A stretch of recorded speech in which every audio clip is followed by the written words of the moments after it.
Jorge, vamos a dar inicio a la sesión del día de hoy. Ok, adelante. Bueno, un segundito, ya se me atoró mi teléfono. Pido una disculpa. Se me cerró. Un segundito, por favor. Un segundo. Sí, adelante, doctor, adelante. No se preocupe. Gracias, un segundito, por favor. Ok. Bueno, muy buenas tardes, buenas noches y buenas tardes a los que estamos en el centro de México. Vamos a dar inicio. Esta es la tercera sesión del diplomado en Derecho Fiscal, ahora sí que segunda parte. Y bueno, tenemos hoy el gusto de contar con la presencia del maestro José Ulloa Ponce, que tendrá bien compartirnos el tema del régimen tributario de sueldos y salarios.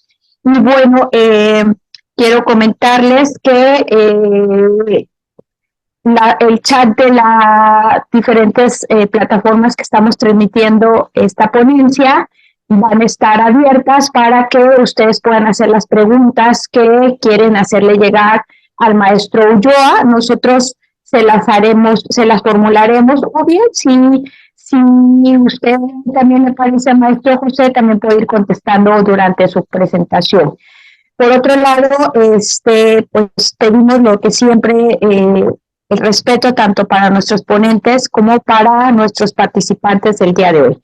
Y bueno, sin más, voy a leer una breve síntesis curricular del maestro Ulloa. Él es contador público y auditor egresado de la Benemérita Universidad Autónoma de Puebla. Es maestro en contribución fiscal por parte de la Universidad Autónoma de Chiapas. En lo laboral, impartido diversos cursos en ICATEC y diversas universidades particulares. Actualmente es asesor independiente de negocios mediante su propia firma, conocida como Asesoría Dinámica. Y bueno, él cuenta con más de 30 años de experiencia dentro de lo que es el régimen tributario y fiscal.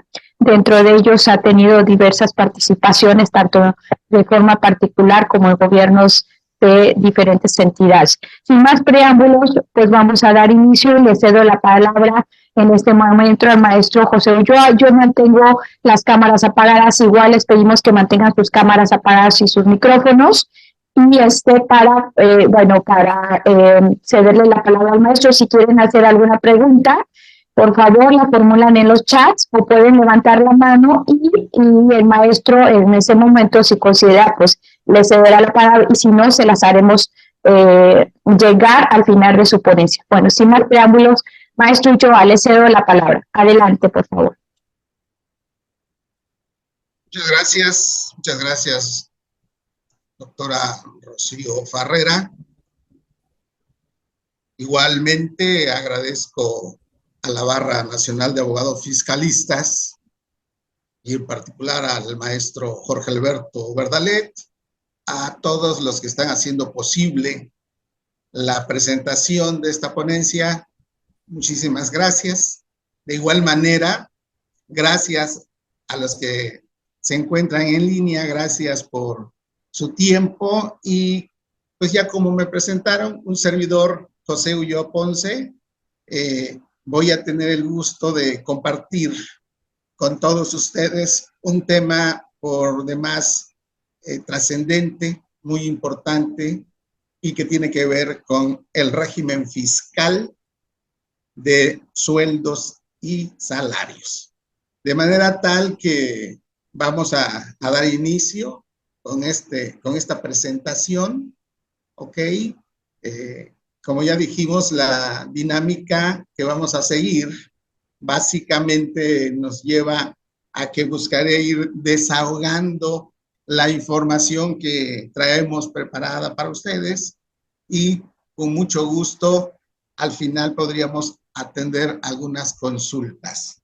Es un placer y vamos a dar inicio. Régimen tributario de sueldos y salarios. Ok, en un principio comentar que los sueldos y salarios derivan de una relación laboral. Aquí estamos presentando en pantalla, a grandes rasgos, algunos puntos que buscaremos ir desahogando a lo largo de la exposición.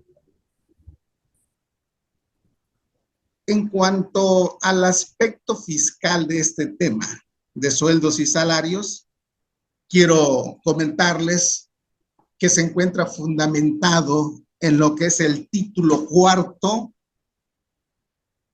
capítulo primero de la Ley del Impuesto sobre la Renta.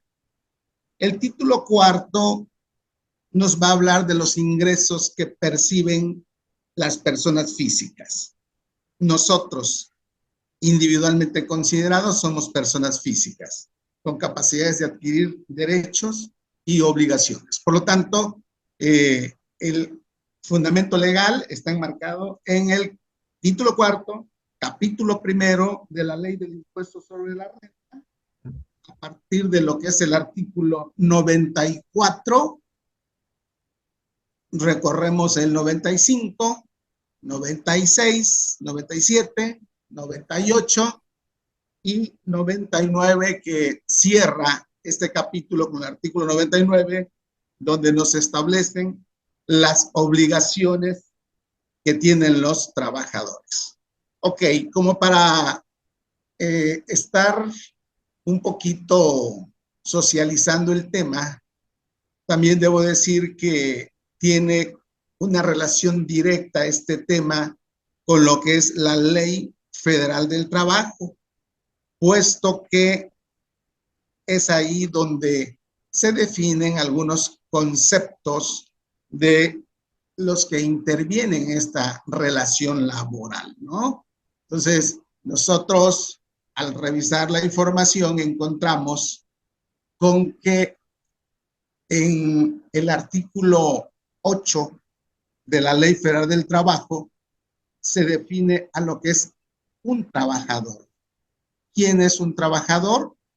Es la persona física que presta un servicio personal subordinado a otra persona física o bien persona moral mediante el pago de un salario, ¿correcto? Entonces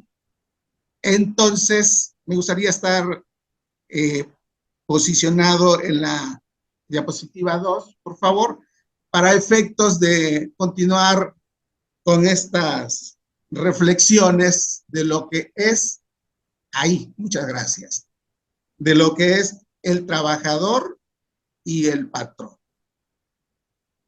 Ambas figuras intervienen en una relación laboral. El artículo 10 de la Ley Federal del Trabajo define al patrón, ¿verdad? Entonces, en términos lisos y llanos, vamos a entender al patrón como la persona física o moral que utiliza los servicios de una persona física llamado trabajador a cambio de un salario, a cambio de una remuneración. Entonces, en este momento hemos definido tanto al trabajador como al patrón. Estamos cumpliendo con lo que son los sujetos de esta relación laboral y que nosotros básicamente el enfoque que le vamos a dar tiene que ver con el tratamiento fiscal que reciben este tipo de ingresos que perciben las personas físicas. Entonces, como sujetos, podríamos establecer al patrón y al trabajador. El objeto básicamente es el hecho generador del impuesto y ese objeto básicamente es la remuneración que se percibe por el trabajo que realiza un trabajador. Pues entendiendo como trabajo, pues toda acción, ¿verdad? De un esfuerzo que puede ser físico, que puede ser mental, claro está, puede ser mental, y que se lleva a cabo en favor de un patrón y a cambio de un pago. Ese pago que percibe el trabajador, pues es un ingreso. Y ese es el ingreso que les vamos a llamar salarios, acá de acuerdo al capítulo primero del título cuarto de la ley del impuesto sobre la renta. Y vamos a observar que ese ingreso por salarios también está sujeto a un pago del impuesto sobre la renta. Nosotros decimos que existe una obligación que es ISR retención salarios. ¿Quién retiene ese salario? El patrón. ¿Ok? En este caso el enfoque es sueldos y salarios exclusivamente. Quiero acotar el tema a esa relación laboral, ¿no? Sueldos y salarios, porque aparte podría hacer un análisis del otro ingreso que sería asimilable a salarios, pero el enfoque ahorita que vamos a dar mayor énfasis es en sueldos y salarios. Entonces, queda platicado lo que es el sujeto, el objeto, la base. Pues la base es básicamente sobre lo cual recae la tarifa. Ojo, la base se puede definir como el ingreso gravado por sueldos y salarios y las demás prestaciones que deriven de los sueldos y salarios, ¿correcto? Esa va a ser nuestra base. Por eso, dentro de un esquema de cálculo que más adelante iremos viendo, ahorita quiero continuar con esta diapositiva, haciendo los comentarios. Más adelante tenemos contemplado por ahí unos casos prácticos en donde vamos a poder observar de forma gráfica la mecánica del cálculo, ¿correcto? Pero entonces, en este momento estoy en el punto 2 de la base. Le llamamos base gravable. Y la base gravable es sobre la cual nosotros en la práctica pues hacemos un cálculo, hacemos uso de algo que llamamos tarifa. Para el capítulo que estamos tratando, la tarifa se encuentra contenida en el artículo 96 de la ley del impuesto sobre la renta para efecto de los cálculos de ISR por sueldos y salarios, y hablamos de los cálculos mensuales. La tarifa es mensual. No omito en este momento compartir que obviamente el anexo 8 de la resolución miscelánea fiscal, el anexo 8, nos muestra una serie de tarifas y tablas a través de dos grandes apartados, como es el apartado A y el apartado B, y ahí se encuentran las tarifas. En un primer momento hablo de tarifas que pueden ser semanales, decenales, quincenales, mensuales, ¿ok? Entonces, el artículo 96 nos va a hablar de ello.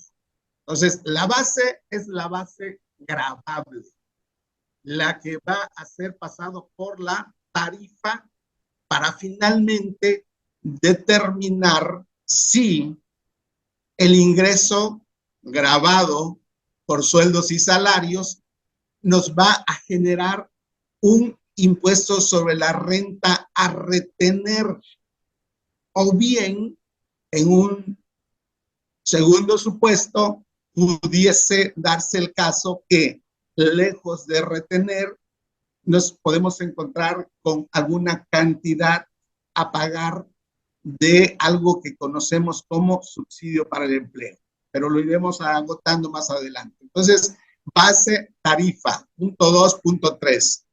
Ok, también vamos a buscar comentar acerca del punto 4, que son las exenciones. El capítulo 1 de los ingresos por salarios y en general por la prestación de un servicio personal subordinado no admite deducciones generales de ley.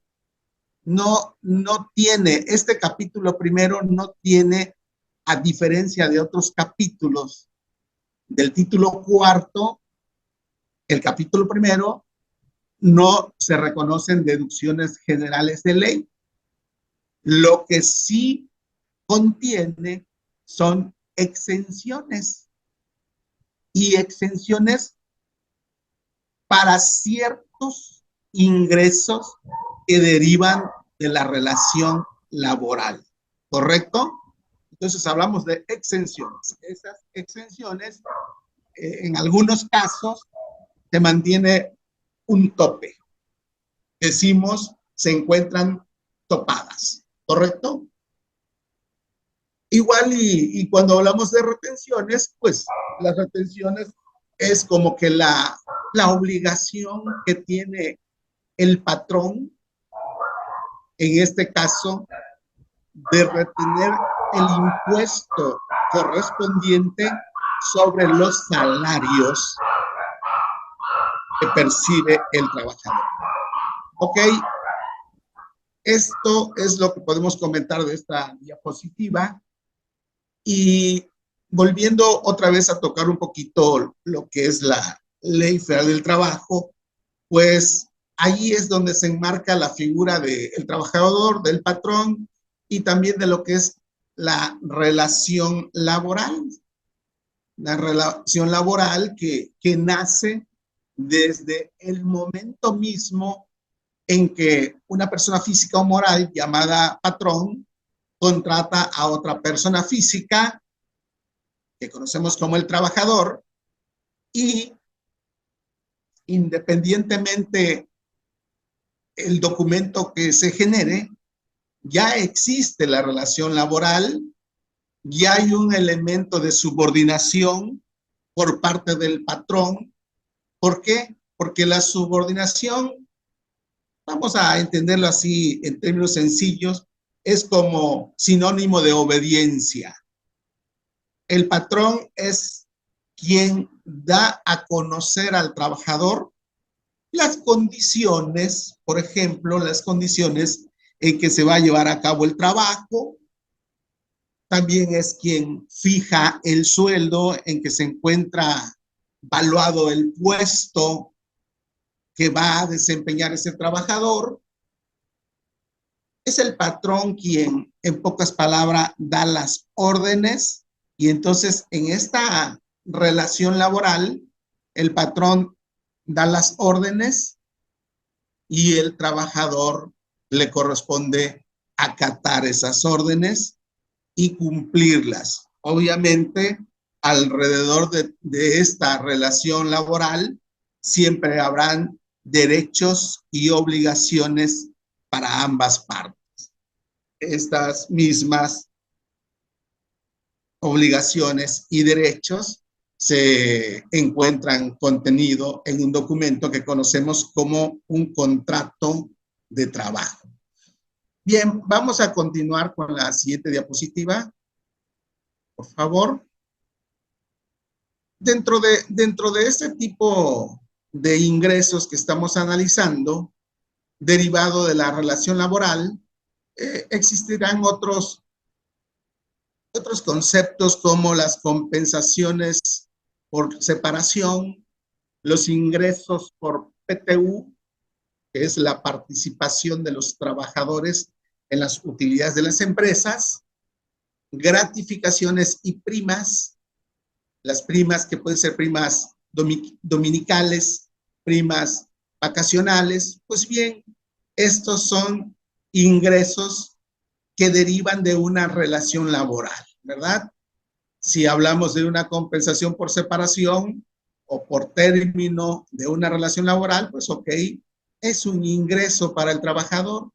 Y en cuanto a PTU, gratificaciones y primas, pues son de esos ingresos que en algún importe, una parte de ellos va a considerarse como un ingreso exento, ¿verdad? ¿Exento de qué? Exento del pago del impuesto sobre la renta, ¿correcto? Luego viene el hecho de que ese impuesto sobre la renta por sueldos y salarios, quien lo retiene es el patrón, lo retiene al momento de pagarle su salario al trabajador. Luego, el patrón deberá enterarlo, ¿ok? Eso de enterarlo lo entendemos como realizar el pago del impuesto sobre la renta por sueldos y salarios retenido al trabajador. ¿Cuál es el documento soporte? Es lo que conocemos como la nómina, ¿ok? Un comprobante fiscal digital por internet llamado nóminas, y ahí quedarán plasmados los conceptos de ingresos y de retenciones. Ahí dice percepciones y retenciones, y dentro de esas retenciones vamos a encontrar un renglón que tiene que ver con ISR retenido. Ese ISR que retiene el patrón se encuentra obligado a enterarlo conjuntamente con su pago provisional de impuestos sobre la renta propio en el mes a mes. Ahí ya estoy hablando pues de los pagos provisionales que está efectuando el patrón por cuenta de su trabajador. Ahí la reflexión que también podemos hacer es que la autoridad fiscal actúa de esta manera, puesto que le es más fácil controlar a las personas físicas o personas morales contribuyentes que poder supervisar a cada uno de los tantos millones de trabajadores que habemos en este país y que tributamos de conformidad con el capítulo primero del título cuarto de la ley del impuesto sobre la renta. Ingresos por salarios y en general por la prestación de un servicio personal subordinado. Entonces, en el punto 6.4 nos va a hablar de las obligaciones. ¿Las obligaciones de quiénes? Tanto de el patrón como de las obligaciones de los trabajadores. Estas obligaciones también las vamos a poder encontrar en el artículo 98 de la ley del impuesto sobre la renta. El artículo 98 habla de las obligaciones de los trabajadores y el 99 de las obligaciones de los patrones. Bueno, continuamos, por favor. La que sigue, por favor, maestro. Muchas gracias. Aquí básicamente estamos entrando pues ya más de lleno en el tema de ingresos por salarios, enmarcado en el artículo 94 de la ley de renta. Dice que se establece que se consideran ingresos por la prestación de un servicio personal subordinados los salarios y demás prestaciones que deriven de una relación laboral. Habla de la PTU y de las prestaciones percibidas como consecuencia de la terminación de la relación laboral. Ok, todos estos son ingresos por salarios. Insisto, los salarios consideramos que es un ingreso 100% grabado. Ya hablar de las demás prestaciones, como puede ser la PTU, la gratificación anual tan esperada en diciembre, llamada aguinaldo, ¿verdad? Las primas dominicales, algunos otros tipos de prestaciones que derivan de la misma relación laboral, pudieran encontrarse exento hasta un tope. Avanzamos, por favor.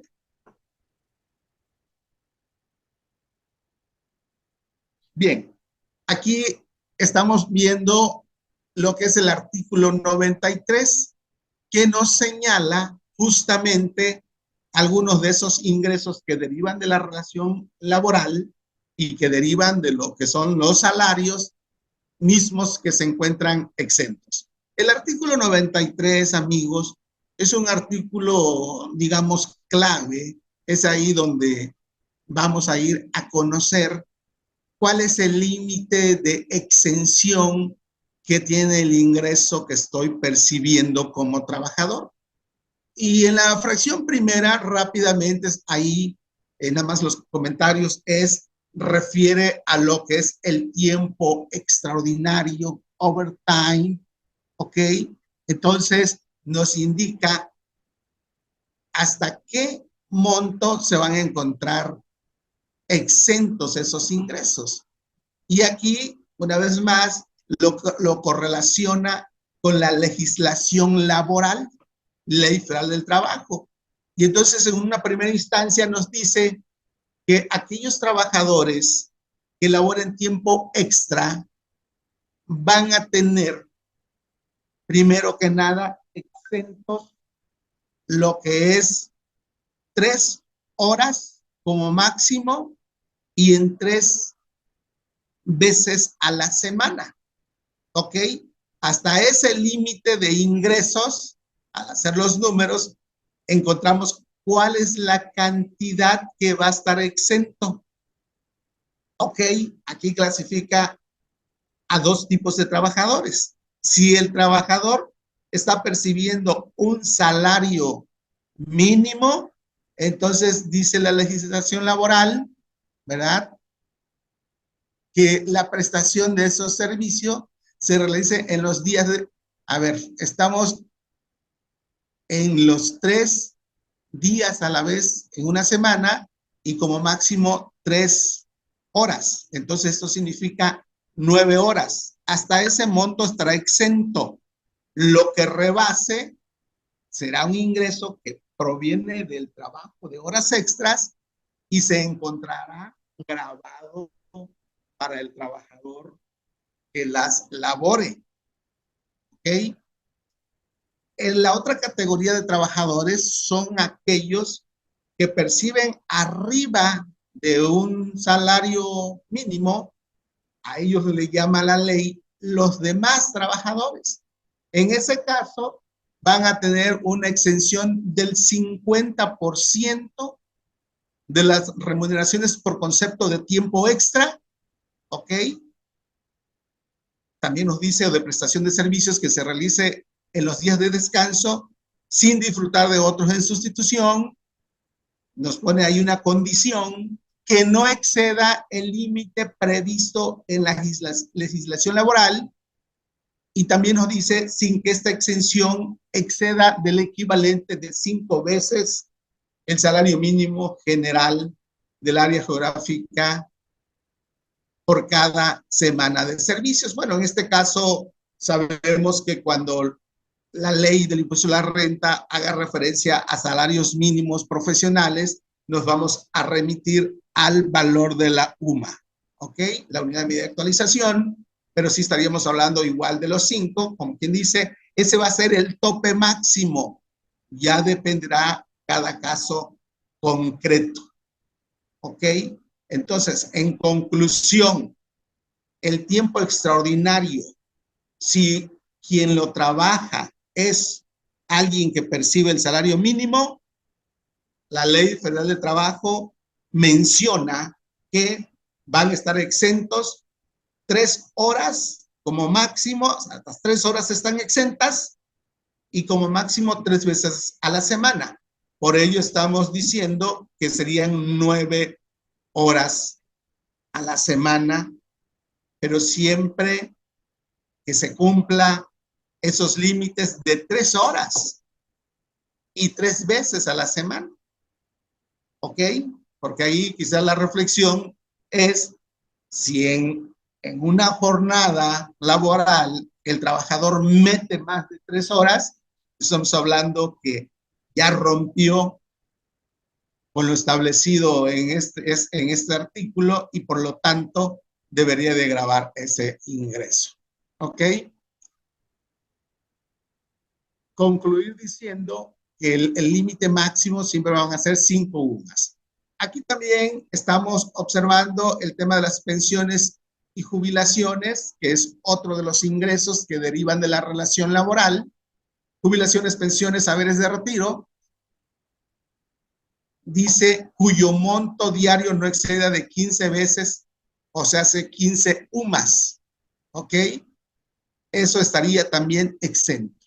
Entender que la parte que vaya hacia arriba, la parte que exceda, estaría grabado. Hay un tope, hay un límite, el cual tenemos que estar atentos cuando realicemos este tipo de cálculos, de tomarlo en cuenta. Dice: los percibidos con motivo de reembolso de gastos médicos de tales hospitalarios y funeral que se concedan de manera general de acuerdo a las leyes o contratos de trabajo. ¿Qué quiere decir? En esta parte estaría exento en su totalidad. Acá no vamos a hablar de topes. Ese tipo de ingresos, reembolsos de gastos médicos, dentales, hospitalarios y de funeral, será un ingreso exento para el trabajador. Obvio, se tiene que cumplir con una condición que es la generalidad. Avanzamos, por favor. Gracias. También aclarar que estamos haciendo comentarios de algunas de estas fracciones que nos da a conocer el artículo 93 de la ley de renta, ¿no? De la ley del impuesto sobre la renta, las que pues consideramos más relevantes. Es un tema de previsión social lo que tenemos enfrente. Dice que estarán exentos, fracción octava del artículo 93, los percibidos con motivo de subsidios por incapacidad, becas educacionales para los trabajadores o sus hijos, guarderías infantiles, etcétera, ¿no? Siempre y cuando se concedan de manera general. ¿Qué quiere decir? En este caso, la generalidad, pues es para todos los trabajadores de la empresa.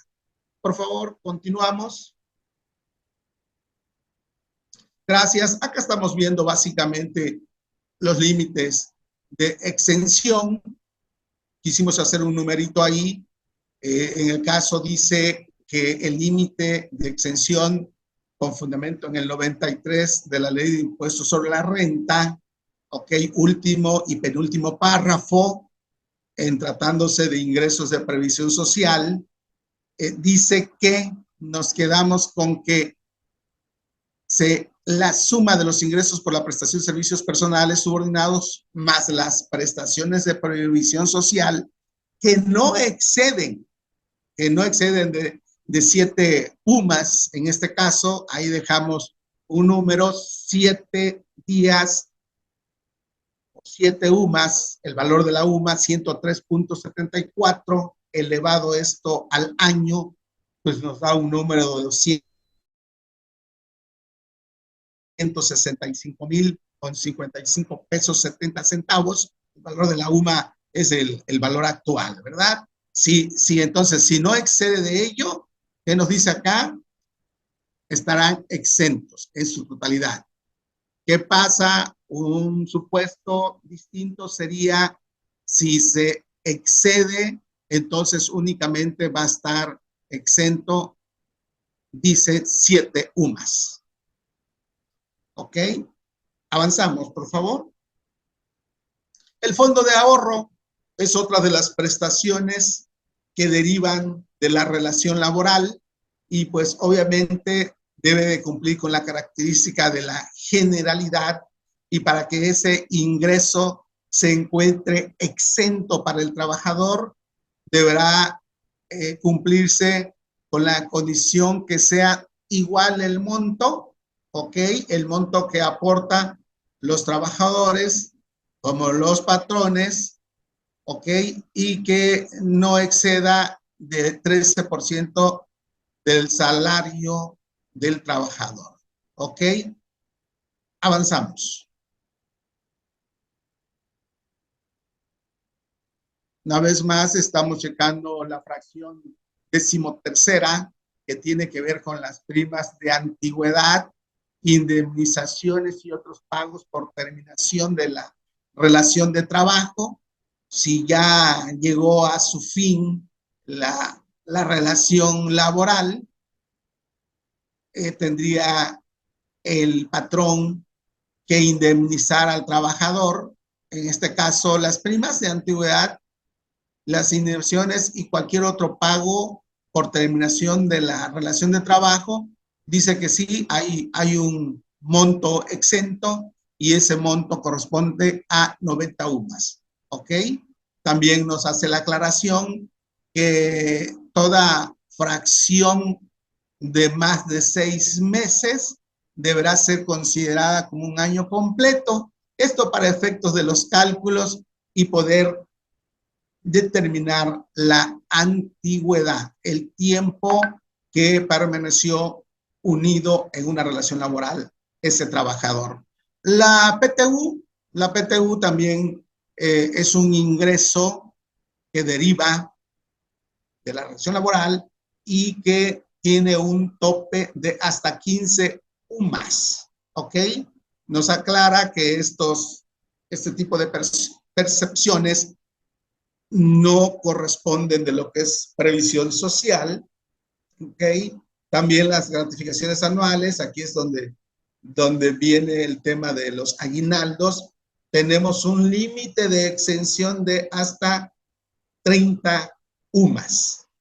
En el caso de la prima dominical, estaríamos hablando que tenemos por cada domingo, entonces hay una exención de una UMA. ¿Ok? Vamos avanzando, por favor. Siguiente diapositiva. Bien, llegamos a lo que es el artículo 97 y básicamente el artículo 97 de la ley del impuesto sobre la renta nos habla del cálculo anual.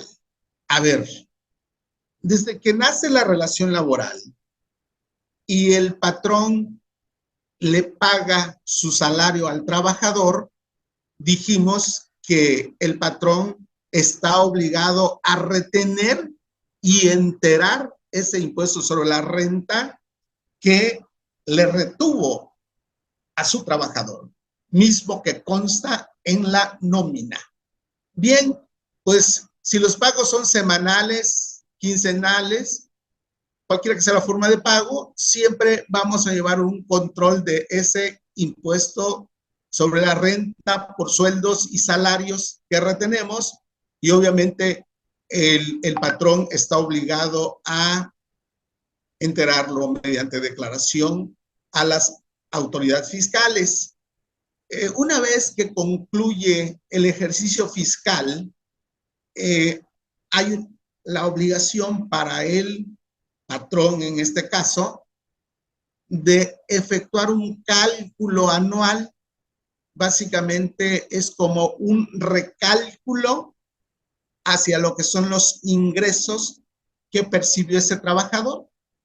Y ese cálculo anual se trabaja aplicando la tarifa del artículo 152 de la Ley de Impuesto a la Renta. Obviamente trabaja también la tabla del subsidio para el empleo, ¿ok?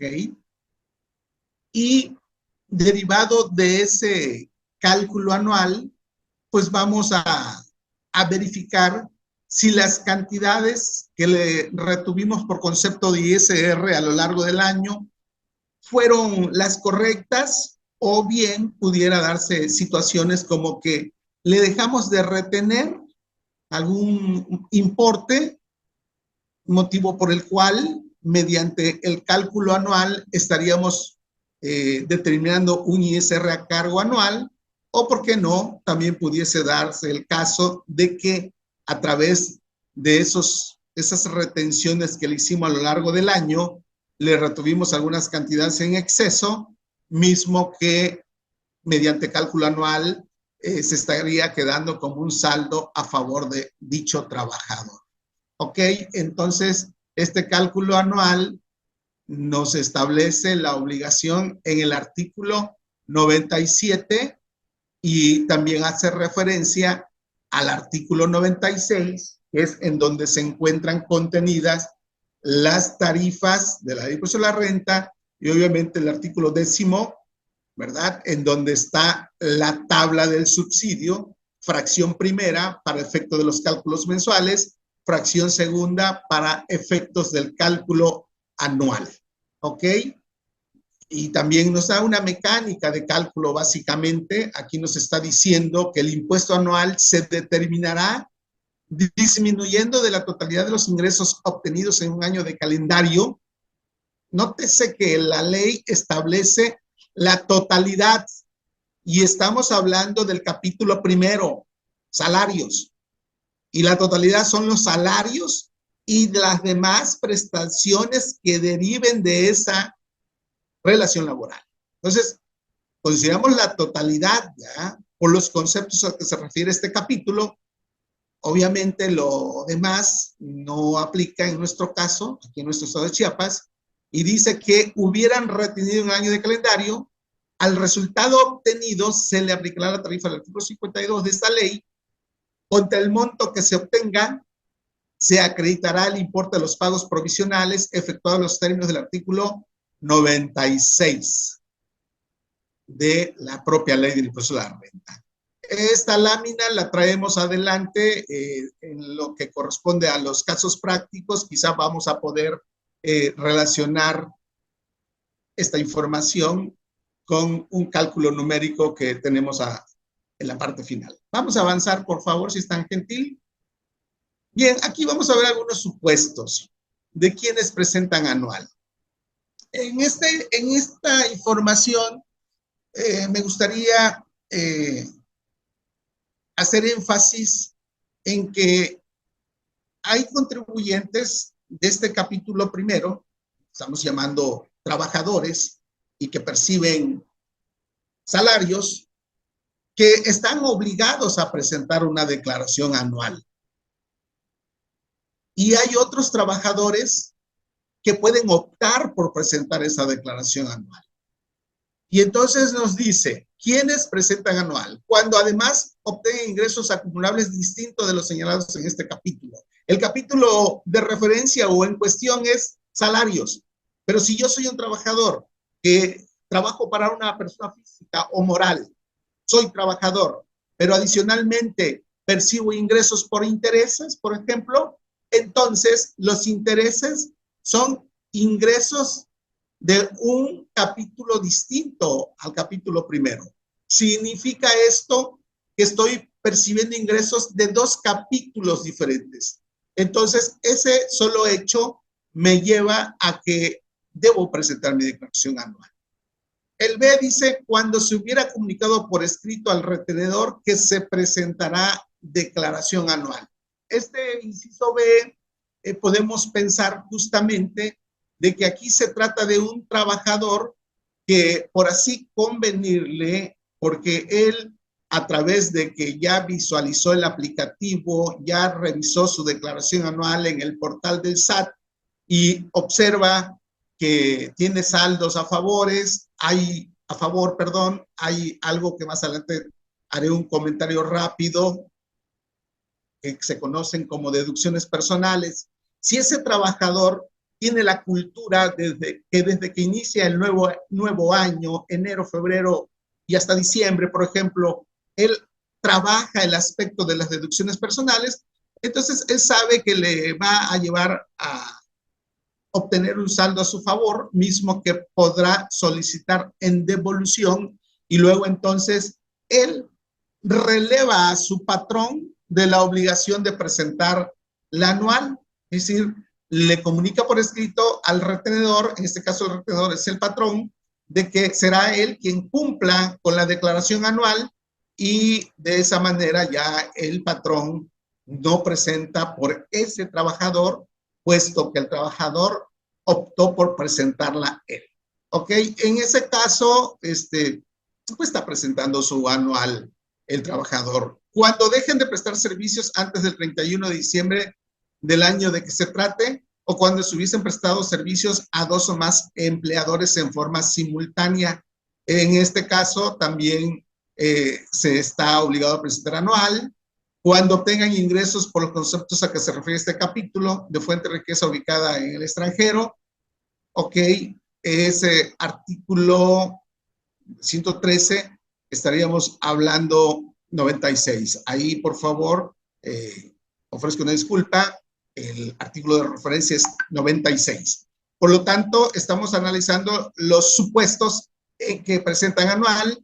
Cuando se obtengan ingresos anuales por los conceptos a que se refiere este capítulo, sueldos y salarios, y que excedan de 400,000 pesos. creo que esto es algo que siempre en la práctica pues comentamos y le decimos a la persona física llamado trabajador, a ver cuáles fueron tus ingresos del ejercicio, tus ingresos totales, 400,000, si son mayores, si exceden de 400,000, entonces, ¿sabes qué? Estás obligado a presentar tu declaración anual. Avanzamos, por favor. Vamos a irnos quizá un poquito más rapidito por el hecho de los tiempos. Aquí me permití compartir un poquito justamente de el fundamento del por qué pagamos impuestos los mexicanos. El artículo 31, fracción cuarta de la CPUM establece que es obligación de los mexicanos contribuir a los gastos públicos así de la Federación como del Distrito Federal o del Estado y municipio en que resida, de manera proporcional y equitativa que dispongan las leyes. En este punto, pues, reflexionar y compartir con ustedes que en este país los mexicanos, hasta por trabajar, pagamos impuestos. ¿Por qué? Porque generas un ingreso y ese ingreso lo tiene establecido la ley de impuesto a la renta en su título cuarto, capítulo primero. Avanzamos, vamos a ver a grandes rasgos algunas de las deducciones personales más importantes, ¿verdad? Que son los gastos que como contribuyente tienes derecho a disminuir de tus ingresos acumulables en la declaración anual del ejercicio. Entonces aquí estamos hablando cuando la persona física está obligada a presentar su declaración anual, él por su cuenta, o bien porque opta por presentar su declaración anual, puede hacer valer este concepto que llamamos deducciones personales. Aquí la reflexión es, compartiendo con ustedes, es que tenemos que aumentar la cultura fiscal en el sentido de trabajar el tema de las deducciones personales. ¿Por qué? Porque las deducciones personales pueden llevarte a dos situaciones. Una de ellas es que te reduzca, disminuya tu base gravable de tus ingresos por sueldos y salarios y como consecuencia reduzca el impuesto sobre la renta. Esa es una, que te reduzca y que la cantidad que ibas a pagar resulte menor en cierta cantidad, o incluso aprovechando las deducciones personales puede llevarte a que generes un saldo a tu favor de impuestos sobre la renta, mismo que estarás solicitando en devolución. Entonces, es invitarlos a que estén atentos y que apliquen deducciones personales. Este es un tema que debemos irlo trabajando, ¿ok? ¿Por qué? Porque nos va a permitir disminuir la base gravable e incluso disminuir el impuesto del ejercicio al grado que pudiese llegar a determinar un saldo a su favor de impuestos sobre la renta. Avanzamos, por favor. Estaríamos tocando un poquito algunos ejemplos en materia de salud, ¿verdad? Estamos hablando de lo más común, honorarios médicos dentales y servicios profesionales, honorarios médicos dentales y gastos hospitalarios, por ahí la clave en lo que es el anexo 20, hablamos de D01, honorarios médicos dentales y gastos hospitalarios. Aquí estamos dejando pues una serie de deducciones personales que podemos aprovechar, gastos hospitalarios, ok, honorarios de enfermeras, análisis de estudios clínicos. En más de una ocasión nosotros tenemos que ir a consultar a un especialista por temas de salud, ok, tenemos que ir con un dentista, tenemos que acudir a los laboratorios de análisis clínicos, etcétera. Todo ello podemos aprovechar. ¿Cómo? ¿De qué manera? Solicitando el comprobante fiscal digital por internet y sí, cuidando la forma de pago. En la gran mayoría de estas deducciones personales no admite pagos en efectivo. Todo tiene que estar bancarizado. Acepta pagos mediante transferencias, tarjetas de créditos, tarjetas de débito, pero no el pago en efectivo. Si el contribuyente busca aplicar deducciones personales, solicita el CFDI, pero paga en efectivo, pues básicamente va a ser rechazado por la autoridad fiscal y entonces no le está ayudando. La recomendación acá es cuidar que cuando haya necesidad de hacer uso de estos servicios de salud, cuidemos la forma de pago y solicitemos el CFDI con el uso correcto. ¿Ok? Avanzamos, por favor. Temas de salud. Por aquí nos van a mostrar algunos otros temas como, pues aquí seguimos hablando de prótesis, compras de lentes, etcétera. Todo ello son deducciones personales, incluso habla de padres, abuelos, hijos y nietos. Todos ellos, el contribuyente, si es quien paga este tipo de gastos, lo puede aprovechar como deducciones personales. Avanzamos, por favor. La educación, en tema de educación también es una deducción personal. El contribuyente del capítulo que nos ocupa en esta plática, ¿verdad? Tiene hijos, hijas y les manda a este tipo de instituciones educativas privadas. Importante que cuenten con el REBOE, ¿verdad? El registro de validez oficial de estudios y que se cumplan con todos los requisitos que deberá llevar el CFDI. Entonces, aquí estamos viendo los montos que puede aprovechar por deducción personales dependiendo del nivel escolar, desde preescolar hasta lo que se conoce como bachillerato o su equivalente. Queda fuera de este decreto las colegiaturas que se pagan por universitarios. Avanzamos, por favor. Dice, para hacer efectivo este beneficio, requieres contar con comprobante de pago correspondientes. Claro está. Ok. De acuerdo. Transporte escolar también es una deducción personal que podemos aprovechar. Avanzamos, por favor, si está gentil.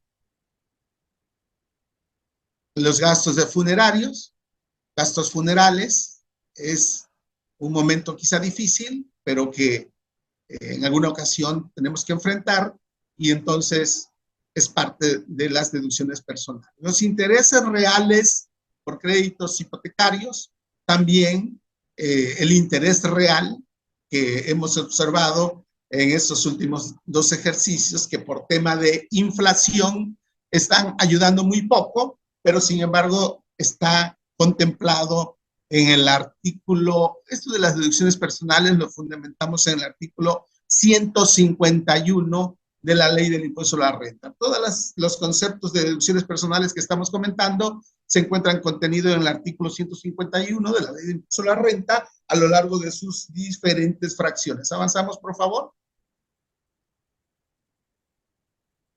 Bien, ya aquí nada más estamos viendo ejemplos de cómo tendría que obtenerse el CFDI en cuanto a las formas de pagos, en cuanto a los usos del CFDI. Vamos a avanzar, de favor. Y entramos un poquito para observar lo que hemos platicado mediante la teoría.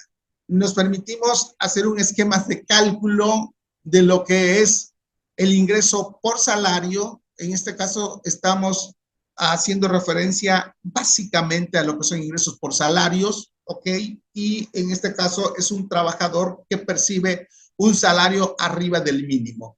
Ya lo decíamos, el artículo 96 nos da la mecánica de cálculo, nos habla de los ingresos por salarios grabados y que lo consideramos como una base gravable, aplicación del artículo 96 y en este caso el resultado final es que mediante nóminas tendremos que hacerle una retención al trabajador.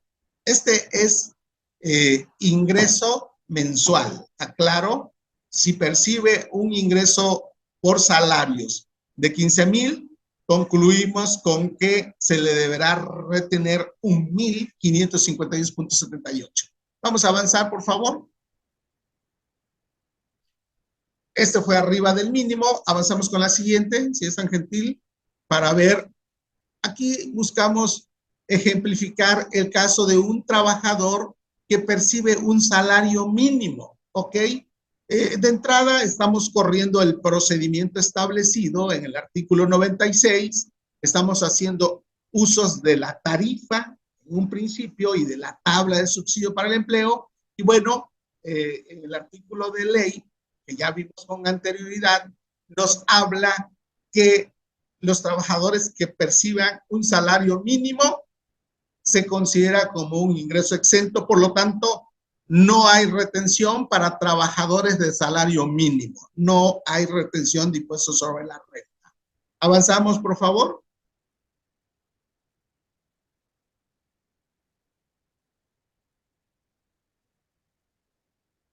Bien, y acá estamos simulando básicamente lo que les decía en anteriores comentarios, que básicamente llegamos a la época de hacer un cálculo anual, ¿ok?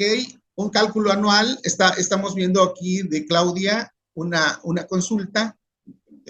Concluimos esta parte y con mucho gusto le damos entrada a su pregunta. Nada más déjame concluir con la explicación. Llegamos al final del ejercicio y el patrón pues necesita hacer el recálculo del impuesto sobre la renta de sueldos y salarios, y este es el esquema a seguir. Aquí estamos viendo el caso de un contribuyente pues que optó él por presentar su declaración anual, se lo comunicó por escrito a su patrón y básicamente vemos que esta persona, con el nivel de ingresos que percibió por salarios durante el ejercicio fiscal, nos encontramos con que le resultó un ISR a cargo del ejercicio. Este impuesto lo deberá pagar el propio trabajador mediante declaración que presentará en las instituciones de créditos autorizadas y que básicamente tiene como plazo pues, 30 de abril del 2023. Avanzamos, por favor.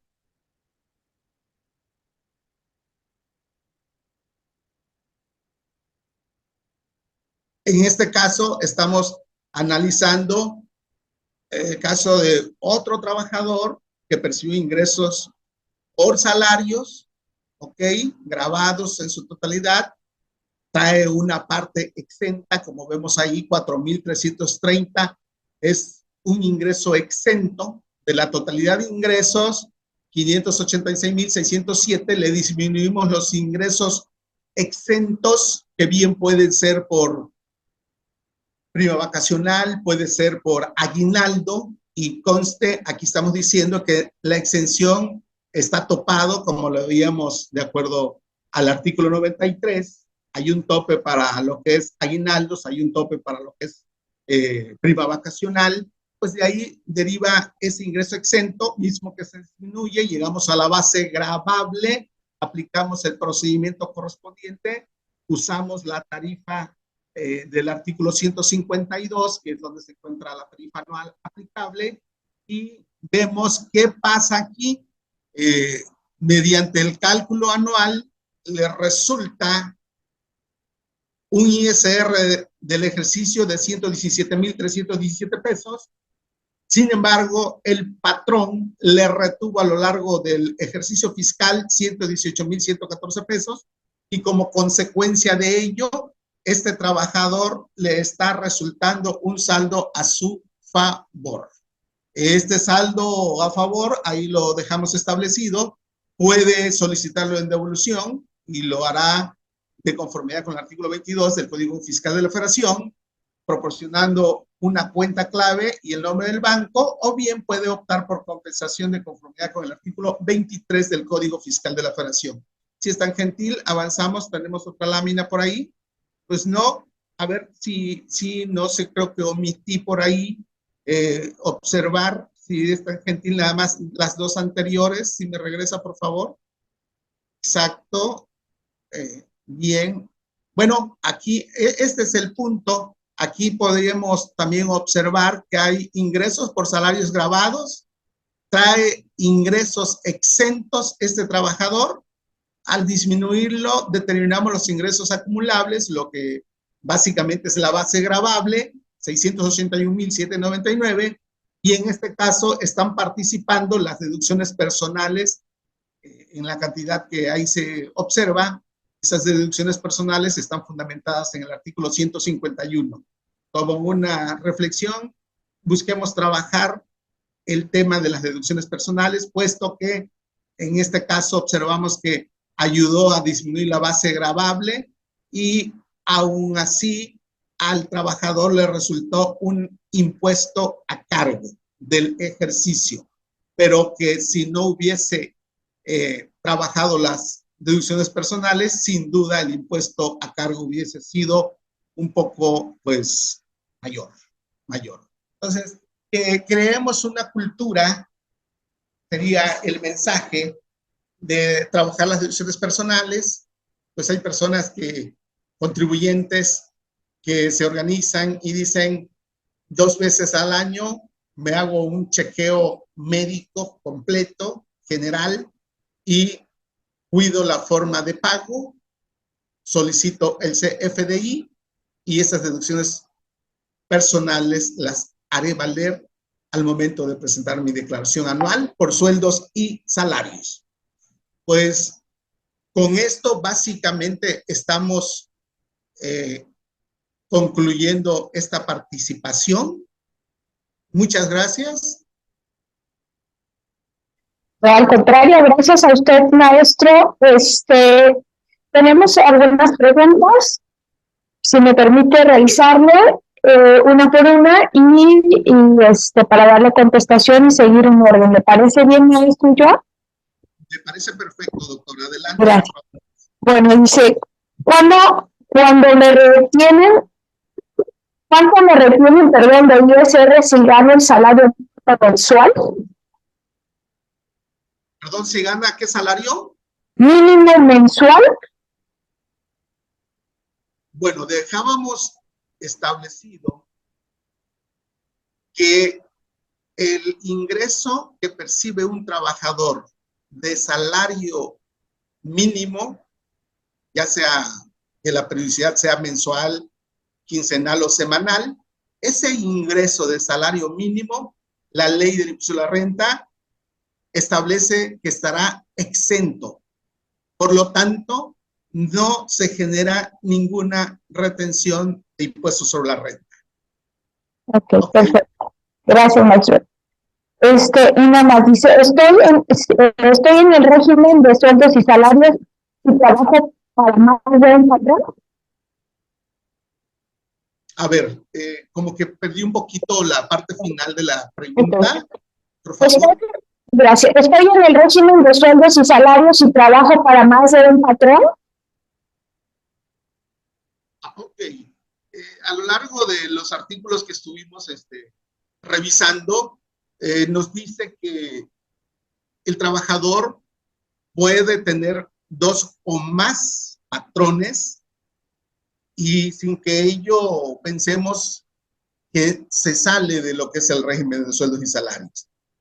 Continúa tributando en el capítulo primero, denominado de los ingresos por salarios y en general por la prestación de un servicio personal subordinado. Entonces, al respecto de esa pregunta, podemos decir que el hecho de que un trabajador esté con 2 o más patrones no lo saca del régimen, siempre y cuando, obviamente, los patrones los tengan dado pues de alta como su trabajador de cada uno. En conclusión, sí continúa en el régimen de sueldos y salarios. Adelante, esa es la respuesta. Buenas noches. Cuando el trabajador tiene la obligación de realizar su declaración, ya que tiene registrada otra actividad, y no avisa al patrón y este último realice el ajuste anual por sueldos y salarios, ¿hay alguna sanción para el trabajador por no dar ese aviso al patrón?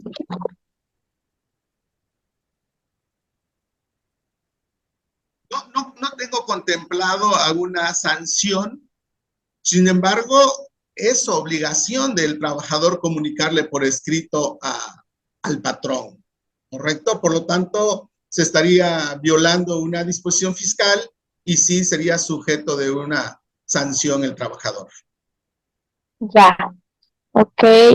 Dice, en materia de tiempo extraordinario, ya hay una jurisprudencia de la Corte que concluye que 3 horas, 3 veces a la semana es inaplicable y se computará como 9 horas seguidas si el trabajador acepta trabajarlas. Por ejemplo, si un trabajador labora 4 horas en un día, se debe pagar dobles. Esta jurisprudencia es igual, extensible a la materia de seguridad social. Puedo compartir la jurisprudencia que es de hace unos 10 años. Gracias, maestro. Adelante, por favor, maestro Arturo. Somos muchísimas puedes dejar por ahí, ¿sale? Pues bueno, son todas las preguntas que tenemos, maestro. Yo, antes les pedimos a todas las personas que están presentes con nosotros en esta ponencia. Por favor, me solicita el consejo directivo si coloca sus datos en el chat, por favor, su nombre completo y su entidad para hacerle registro por las constancias que vamos haciendo, ¿sale? Por favor, maestro, yo agradecemos profundamente su valioso apoyo. Cada día aprendemos algo más. Bueno, este es un tema también fundamental para los contadores, principalmente, pues, y aquellos que nos dedicamos de cierta manera al derecho fiscal. Maestro, yo algo más que quiera agregar para dar por concluida la sesión del día de hoy. Muchas gracias, doctora. En verdad, y de verdad que ha sido un placer estar en este evento con la Barra Nacional de Abogados Fiscalistas. Y pues sí, comentar que básicamente hemos tratado el tema, ¿verdad?, de manera considerando los aspectos pues más relevantes y que sin duda alguna de los compañeros aquí presentes también estamos aprendiendo. Como bien dijo usted, cada día se aprende y pues estamos llamados a continuar preparándonos y a continuar actualizándonos. Por eso en el tema de la deducción personal, ciertamente como que se sale un poquito del capítulo primero de los ingresos por salarios. Sin embargo, creí conveniente hacer énfasis en estas deducciones personales. Con el permiso y el debido respeto a todos ustedes. Estén muy bien. Muchas gracias. Buenas noches. Gracias, maestro. Pues invitarlos también a las 7 de la noche. La actividad profesional. No se olviden de dejar sus nombres, por favor, dentro del chat para poder hacer el registro y recuérdense que se les va a mandar sus constancias de participación y para nosotros es importante que vayan colocando sus nombres, por favor, para su asistencia. Nos preguntan a qué maestro yo así nos va a compartir el material. Pues usted nos dice, maestro Joa. Creo que ya está. Ok, perdón.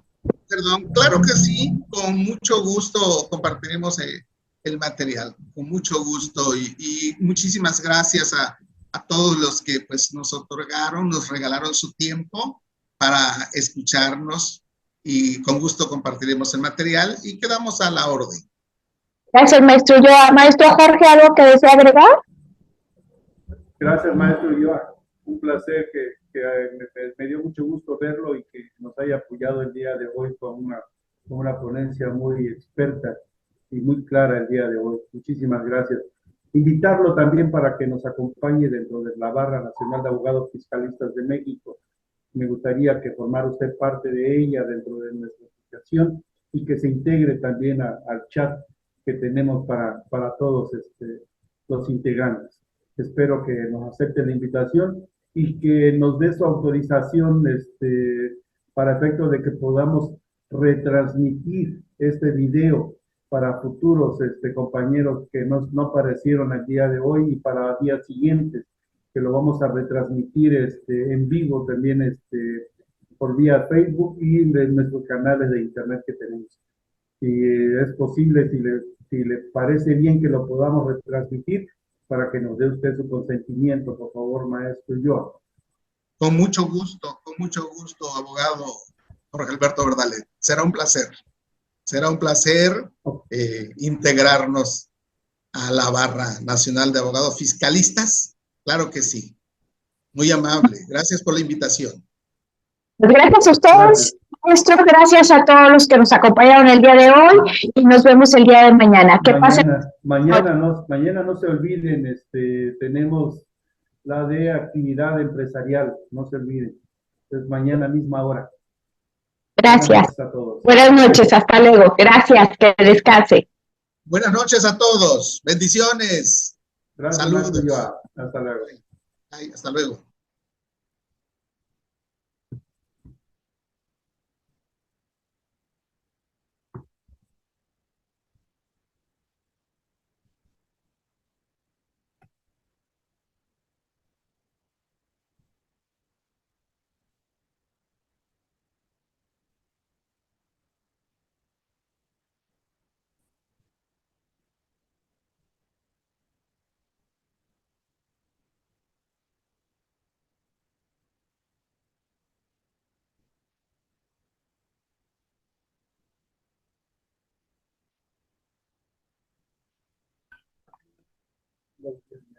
Josué Osorno, José Esther González Castillo, Maquinón, Miguel Ángel Fiordia, Manuel Alejandro Gómez,